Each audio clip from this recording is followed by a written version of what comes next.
retirement is such a powerful word.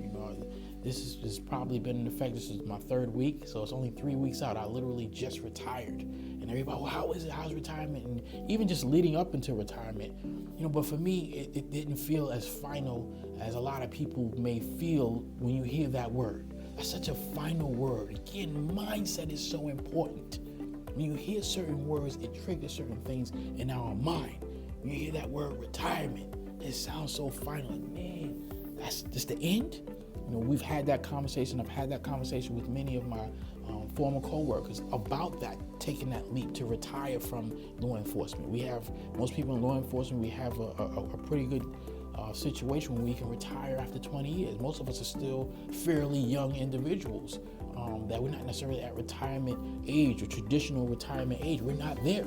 So that is a mindset thing to say, wow, I'm not, in my 60s or 70 years old, where you definitely feel like I'm done. I can't even, that's not the case. I feel really good physically. I can do a lot of the things that I've always been able to do, no problem. So now you have to mentally wrap yourself around like, well, that word of retirement seems final.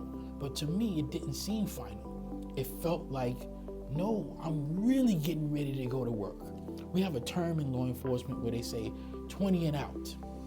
People will ask you, even when you come on or however many, you're going to do 20 and out, meaning that you're going to do your 20 years and you're going to get out.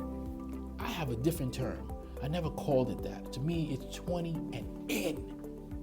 Because I'm all in now. Now it's time for me to really get to work and doing the things that I want to do. Now, be clear, everyone is different.